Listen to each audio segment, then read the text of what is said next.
प्रातः स्मरामि हृदि संस्फुरदात्मतत्त्वम् सच्चित् सुखं परमहं सगतिं तुरीयम् यत् स्वप्नजागर सुषुप्तिमवैति नित्यम् तद्ब्रह्म निष्कलमहं न च भूतसङ्गः तपोभिक्षीणपापानां शान्तानां वीतरागिणाम् मुमुक्षूणामपेक्षोऽयम् आत्मबोधो विधीयते बोधोऽन्यसाधनेभ्यो हि साक्षान्मोक्षैकसाधनम् पाकस्य वह्निवज्ञानम् विना मोक्षो न सिद्ध्यति।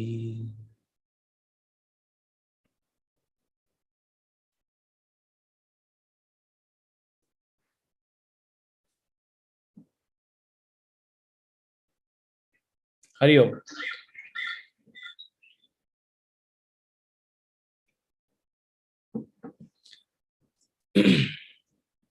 Welcome to Gems of Bhagavad Gita. We will continue our discussion on chapter 16. हमने पिछली बार 16वें अध्याय तक चर्चा की थी, पहले 5 श्लोकों पर चर्चा की थी. We had talked about the qualities of the divine and the demonic. देवता गुण वाले और दानव गुण वाले. देवता के क्या गुण है, दानव के क्या गुण है. Broadly, human nature, broadly individual nature has been divided into 2 parts: the divine qualities and the demonic qualities.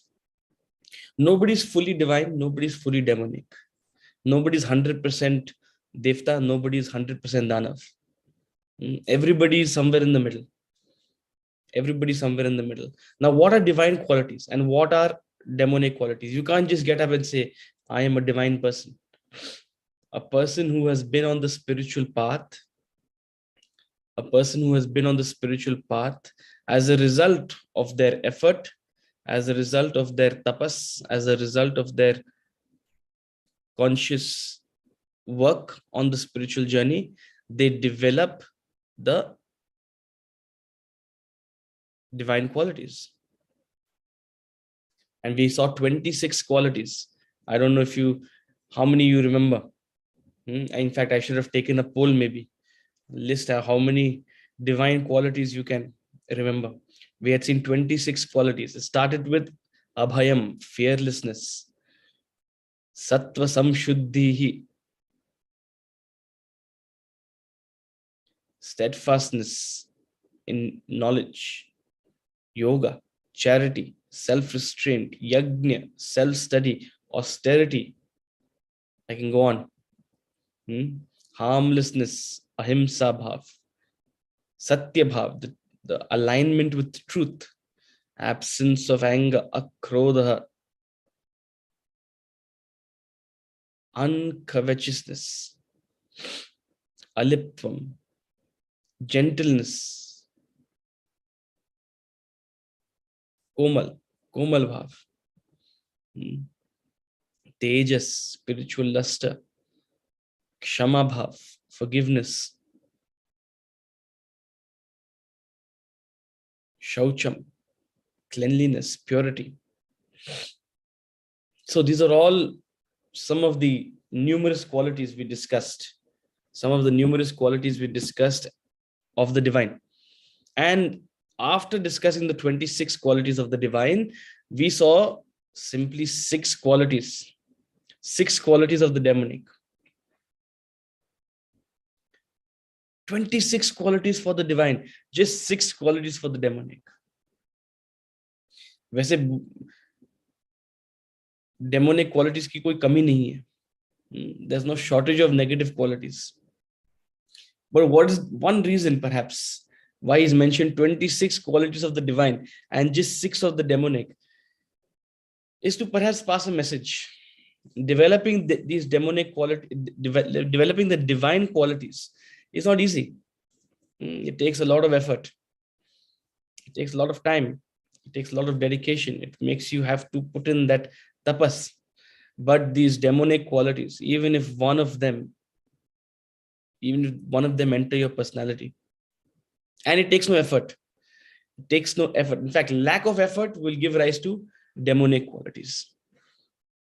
Lack of effort, when you become complacent, when you stop putting in that, applying yourself with spiritual knowledge, automatically you will turn egoistic. Automatically you will turn ignorant. Automatically you will turn attached. These are the qualities. Ostentation, dambha, arrogance, anger, harshness.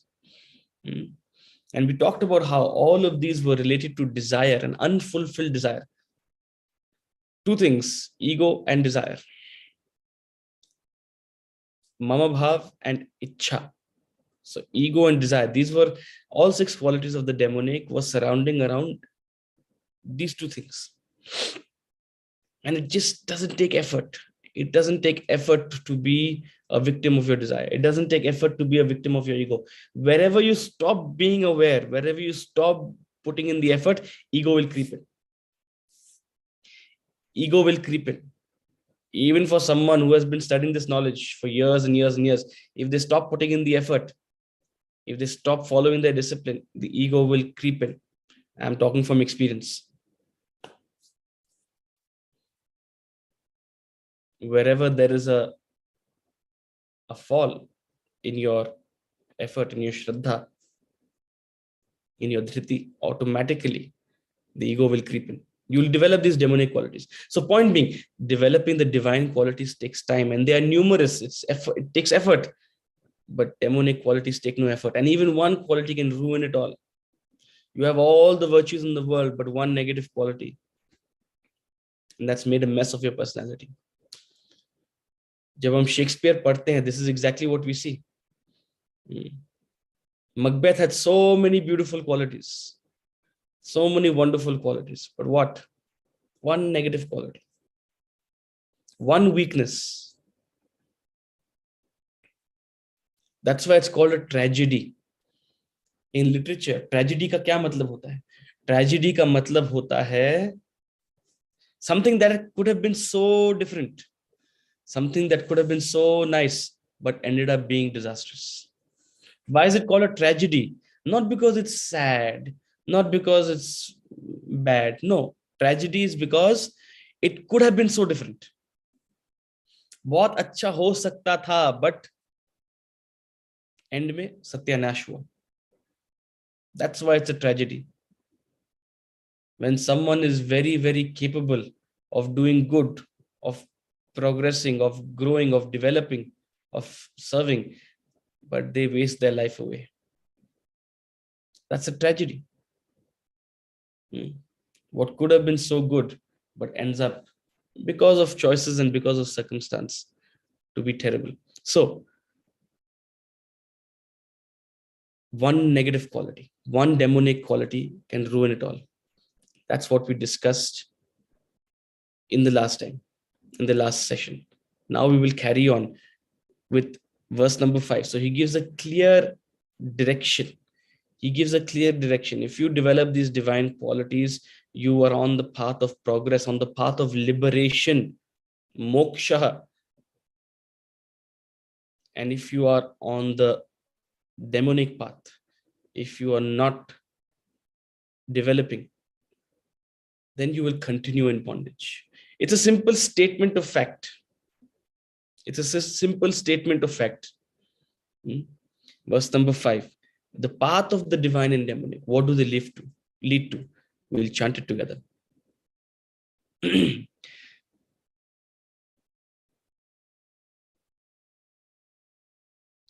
दैवी संपद विमोक्षाय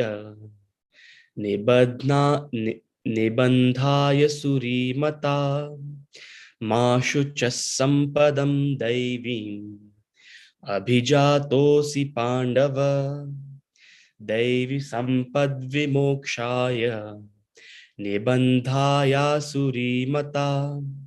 मा शुच संपदम दैवीम् अभिजातोऽसि पांडव। दैवी संपदा मुक्ति के लिए तथा आसुरी संपदा बांधने के लिए मानी गई है, इसलिए हे पांडव तू शोक मत कर, तू दैवी संपदा में जन्मा है। The divine nature is deemed for liberation and the demonic for bondage. Grieve not, you are born of the divine nature O Pandava. So भगवान कहते हैं कि दैवी संपदा को मानने वाले, दैवी संपदा, the ones who have developed the divine qualities, the ones who walk the path of the divine nature, they are deemed for liberation. It's a matter of time. It's a matter of time. You're on the right path. And those who are on the demonic path, those who continue to feed their ego and their attachments and their desires, the demonic, such people are deemed for bondage. Such people will continue in their misguided search. Such people will continue on the wrong path. Such people will remain unfulfilled. Such people will bhatakte rahenge. That's what he's saying. Bhatakte rahenge. Such people will remain in bondage. Punarapi jananam, punarapi maranam. So,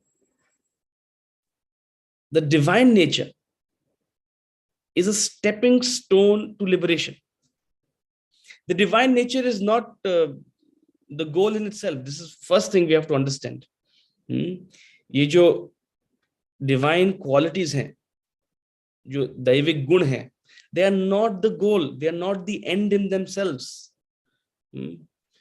For a spiritual person to develop these beautiful qualities and then become arrogant about it. Look, I am such a great person. Arey Baba, there's no end goal. This is not the end goal. What is the end goal? The end goal is moksha. The end goal is liberation. These qualities help you on your path to liberation. But always understand them as a means to an end. These qualities help you become detached. These qualities help you become mature. These qualities help you become objective. These qualities help you become meditative. That's the purpose. And through objectivity, through meditation, through detachment, you will gain moksha, liberation. The end goal is liberation. These qualities are a means to an end. So the biggest, the most silly mistake a person on the spiritual path can do is to become arrogant. Oh, look how great I am. He will be great, no doubt. He must have beautiful qualities.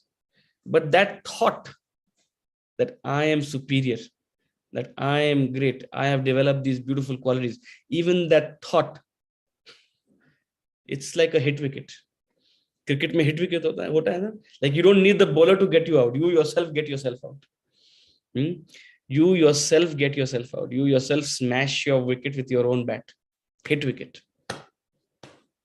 So even the whiff of thought, oh, I am developing, I am gaining all these beautiful qualities, I am becoming evolved, I am becoming superior, that thought, dismiss it. These qualities are a means to an end. These qualities help you on your path of liberation. And no doubt they do. Bhagavan says, the divine quality is deemed for liberation. It's a matter of time. You're on the right path. Whereas if you continue with these demonic qualities, you will continue on your path of bondage. Choice is yours. What do you want? The choice is yours.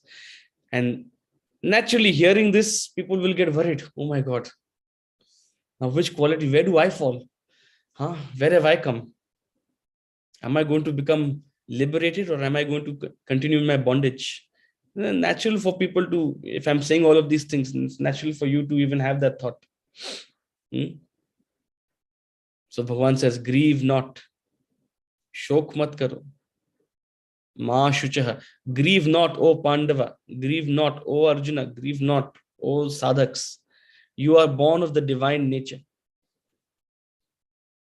You are born of the divine nature. To be born of the divine nature means you are predominantly divine. You have predominantly these qualities. As I said, nobody's 100% divine. Nobody's 100% demonic.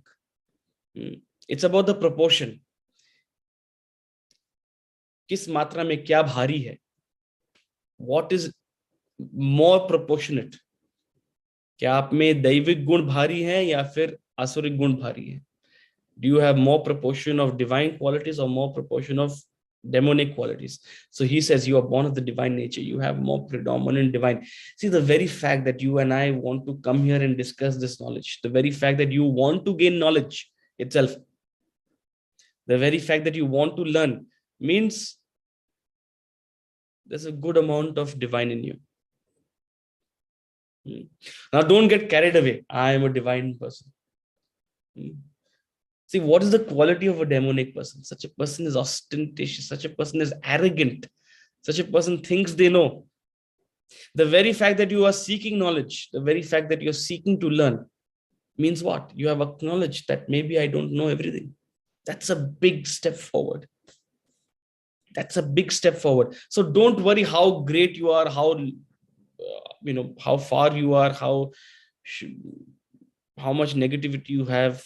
Don't worry about all those things. Don't worry. He says, Ma shuchaha, grieve not. You are of the divine nature. You are predominantly divine.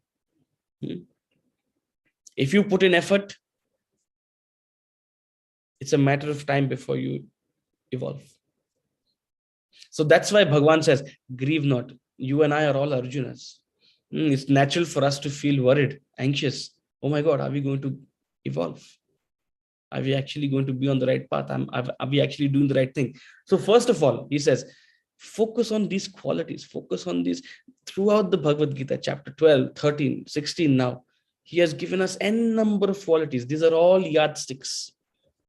These are all yardsticks. These are all measurement sticks. In any scientific experiment, if you can't measure, it's not worth it. The experiment is failed. Even in business, जब आप किसी के goals और performance measure करते हो, performance management आप करते हो, if you can't measure the outcome of your employee, there's no point in doing the evaluation. There's no point in this performance management. If your targets are not measurable, you can't give a target, become a good person. You can't give your employer target. You have to become a knowledgeable person. How are you going to measure it? Achha, you have to become knowledgeable in computer science. You're telling your employee, you have to become knowledgeable in computer science. How will you measure it? Is there some certification? Is there some course that the person has to take? So you have to measure it by saying, take this course. You have to measure it by saying, pass this test, complete this certification. Those are measurable. You can't say something abstract. So similarly, even on the spiritual path, I can't say you have to become a spiritual person. What does that mean? What does that mean? What does it mean to be spiritual? It's all these qualities which we have discussed. So the extent to which you are spiritual, how will you know? How will you know? How will you measure yourself? Through these qualities, through these divine and demonic qualities. And he's giving the guarantee. Developing the divine qualities, you are on the path of liberation. Don't worry. Now, what happens after this? He spends the next 10 or 12 verses. Bhagavan spends the next 10 or 12 verses talking about the demonic nature, the path of the demonic. And it's very interesting. It's very interesting to see how a demonic person, an asuric person, is a victim of his own nature. So the next perhaps class or so, we will discuss these 4 or 5 verses, which we will take up, culminating in our understanding of the demonic nature, the demonic personality. So we'll start with verse number 7. We did up to verse number 5. Now, verse number 7, he gives one clear indication of the demonic, one clear nature of the asuric person. We'll chant it together. Pravrittim cha nivrittim cha janana vidurasuraha na shaucham na pichacharaha na satyam teshu vidyate pravrittim cha nivrittim cha na janana vidurasuraha na shaucham na pichacharaha na satyam teshu vidyate.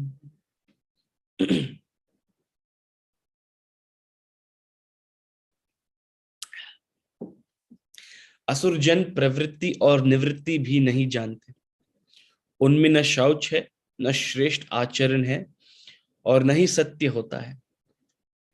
The demonic people do not know action from inaction. Pravritti cha nivrittim. They do not know action, pravritti from nivritti, inaction. Also neither purity, na shaucham, nor good conduct, nor truth is found in them. The demonic people do not know action or inaction. They don't know what is the right path and what is not the right path. Chapter 18 हम आ रहे हैं, पहुंच रहे chapter 18 में. There is going to tell us what is the Rajasik intellect, what is the Thomasic intellect. What is the Rajasik intellect? What is the Thomasic intellect? There we will see. What is a Rajasik intellect? A Rajasik intellect is one which is confused about action and inaction. The Rajasik intellect is one which is confused about what path to take and what path not to take. And what is the source of that confusion? The source of that confusion is desire. The source of that confusion is ichha. The source of that confusion is lagav, thirst. You really want to do something, and that desire creates a confusion. In the morning, there's class, 7 o'clock. At night, there's a party. You really want to be at the party. What happens? Confusion. Should I go home and sleep, or should I stay at the party? Little bit more. I will get up. Don't worry. I will get up. No. I'm going to do both. I want to do the party also, but I will make sure that I sleep a little less and I get up for the class. You start justifying, but there's confusion. What should I do? Within you, you know that if you don't go home, if you stay at the party, if you stay up late, that you probably will not be able to get up comfortably. You probably won't make the effort. So there is confusion in you, what to do, what not to do. And where is that confusion coming from? Ichha.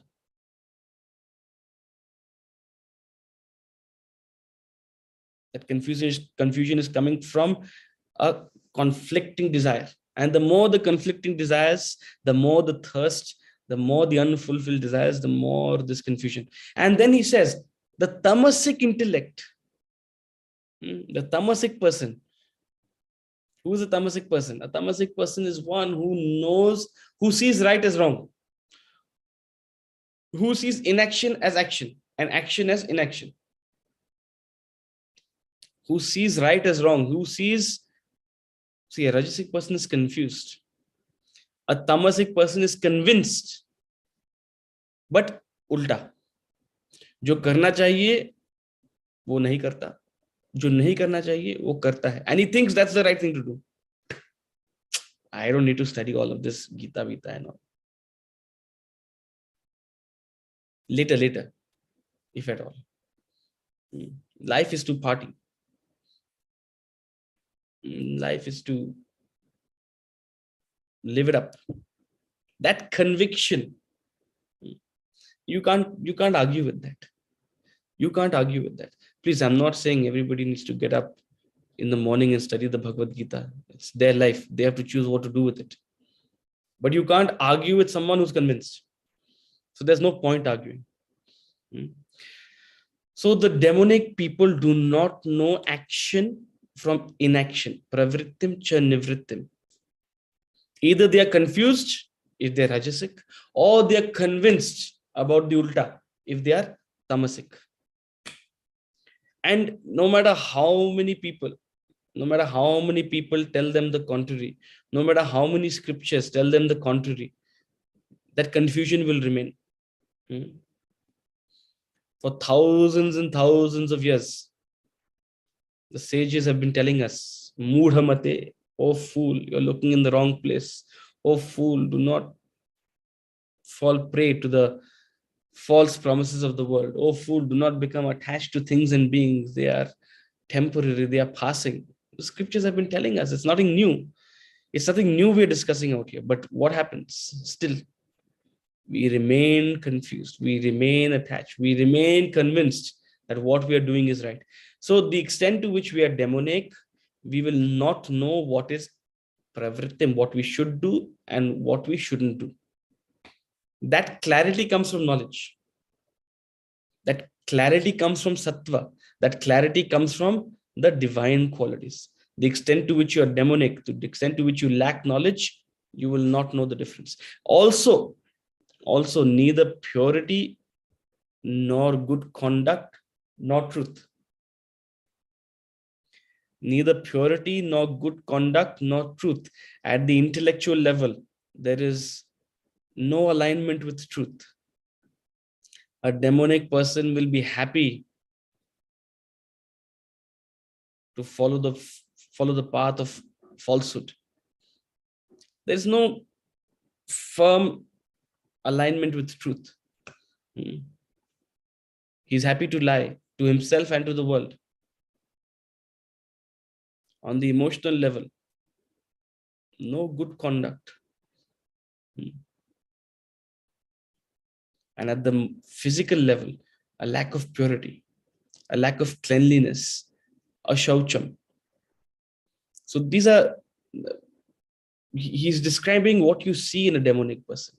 The extent to which you are demonic, the extent to which this will be in you and me. The extent to which we are demonic, we will lack cleanliness and purity at the physical level. We will lack empathy and good conduct at the emotional level. We lack truthfulness, satya bhav, at the intellectual level. We'll be easily prey to lying, cheating. We'll be easily prey to perhaps deceiving others. We'll become untrustworthy. So these are some of the demonic virtues.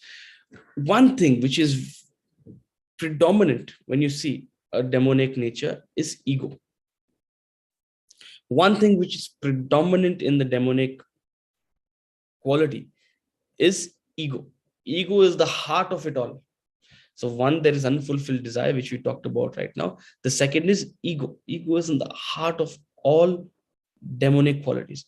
So verse 13, 14, 15. Verse 13, 14, 15 beautifully illustrate that. Beautifully illustrate how a demonic person is completely egoistic. Now, maybe we'll be able to relate with some parts of this. That's why we will take up 13, 14, and 15, one after the other. Talk to show you the kind of egoism that exists in a demonic person. Verse number 13. Ida madhyah maya labdhvam imam prapsye manoratham idamastidamapi me bhavishyati punardhanam idamadhyamaya labdhvam imam prapsye manoratham idamastidamapi me bhavishyati punardhanam. मैंने आज ये पाया है, इस इच्छा को प्राप्त करूंगा, मेरे पास ये धन है और ये भी होगा मेरा. This today I have gained. This object of desire I shall gain. It will become mine. This is mine, and also this wealth shall continue to be mine in the future. I will continue to have it.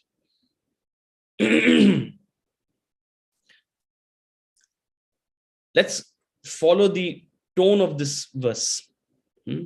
Bhagwan is almost mocking an Asuric person. This is how an Asuric person thinks. See, when we look at the scriptures, when we look at all the Puranas, when we see Asuras, whoever is presented as an Asura or a Rakshasa, to some extent, whoever is presented as an Asura, they have an ego. It's always about them. What was the problem Hiranyakshap had with Prahlad? What was the problem that Hiranyakshap had with Prahlad?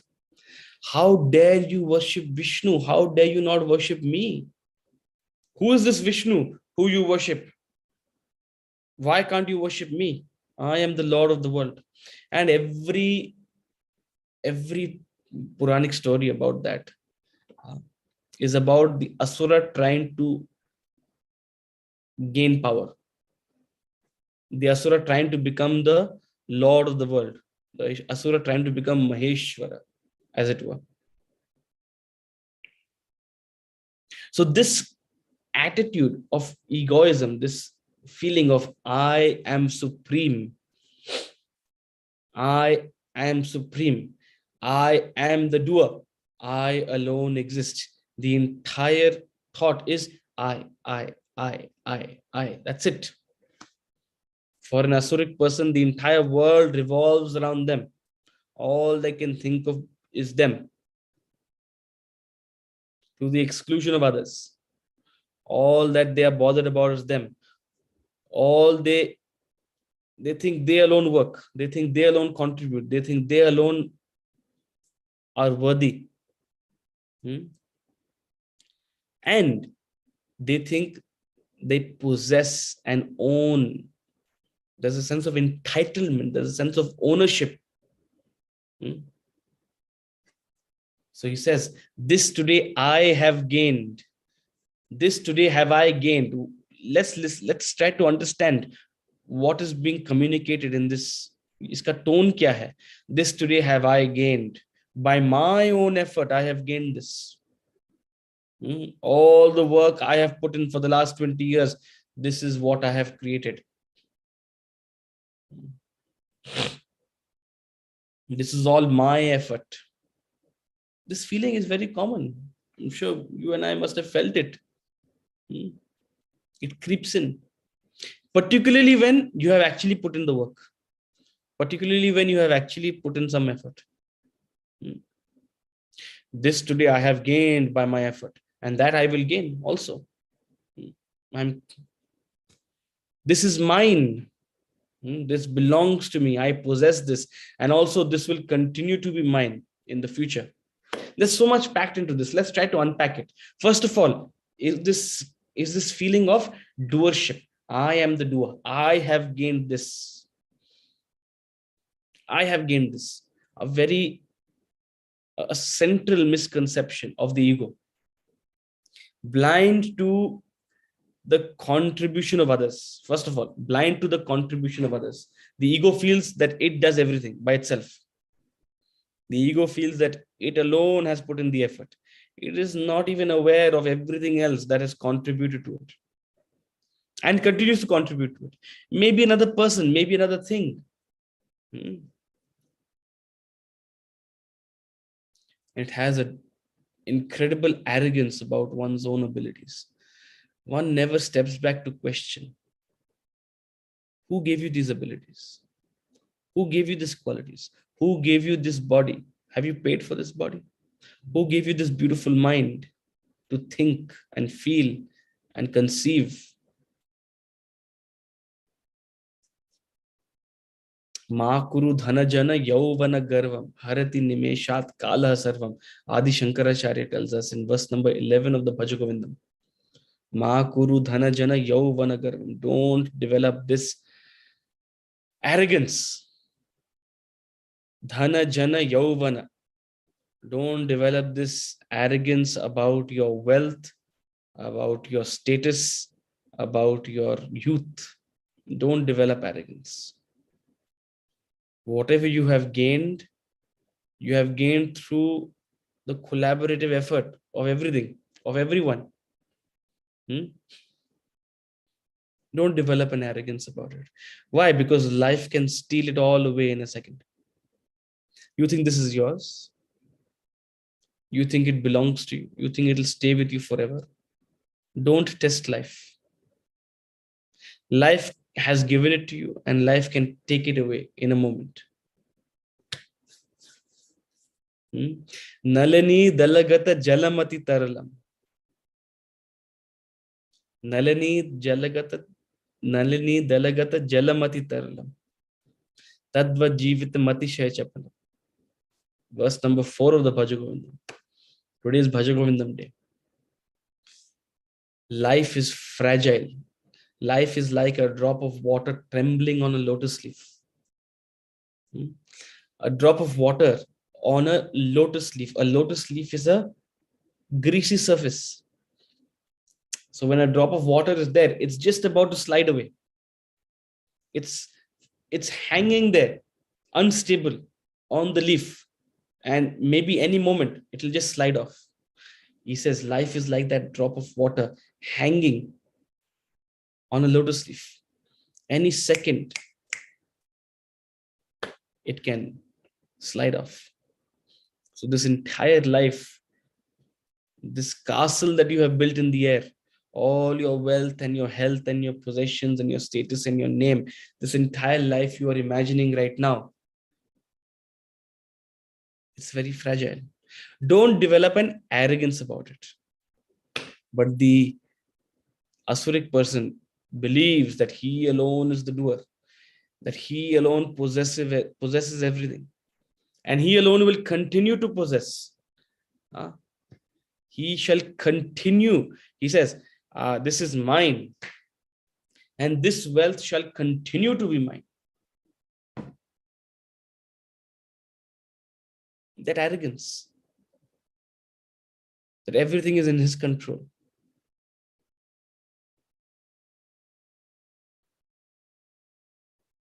Harati nimeshat kala sarva. Nobody knows what will happen to this wealth. Overnight, your currency will depreciate 30%, 40%. Overnight, your wealth will depreciate. It's happened last month. Russia mein kya hua? Currency depreciated 30%. Everybody who had their wealth in Russian rubles, 30% poorer. 30% poorer. So there are things beyond your control. There will be things beyond your control. Just don't develop an arrogance about it. Don't have this false idea of possession. Nothing is yours. No thing is yours. You are at best a trustee of everything. You are a trustee of everything you possess. Your possessions are not yours. It's a funny thing to say. Your possessions are not yours. Your possession, you possess them temporarily. It's as simple as that. You possess them temporarily. You're a trustee of that thing. You're a trustee of your wealth. You're a trustee of your body. You possess it temporarily. Take care of it. You're a trustee of your children. You're a trustee of your partner. You're a trustee of your family. They are in your life for a certain period of time. It's like a brief intersection. Do your part beautifully. Nothing is yours. This land is not yours. This land is not yours. You're just living in this place temporarily. You can say, oh, my great grandparents and my greatest grandparents have lived here for generations and generations. How many generations? 100 years? 200 years? Do you know what was in this land right here 500 years ago? Exactly where I'm sitting. Right now I'm saying, this is my house. Another 100 years and this will be gone. This will be gone from here. This building won't exist. Maybe something completely else will happen. So by what arrogance am I saying this is mine? Nothing is mine. Just because you've paid a certain amount of money for something doesn't make it yours. You are a trustee of everything you possess. You have a role and responsibility to take care of it, of do your best, of make the best use of it. But don't fall into that delusion that this is yours. And when you don't fall into that delusion, you won't even have that thought, this will be mine forever. Nothing lasts forever. Everything is transient. Everything has a beginning and end. So all of this thought is a result of knowledge. All of this thought is a result of sattva. But a demonic person, an asuric person, is one who doesn't have that knowledge. An asuric person is one who remains in ignorance. An asuric person is one who remains a victim of his ego, a victim of his sense of doership, a victim of his sense of possessiveness, his attachment, and that's what makes him suffer. If at all, you should pity the asuric. The asuric deserve your pity, not your anger. They are a victim of their own nature. They are suffering out of their own nature. They are struggling out of their own nature.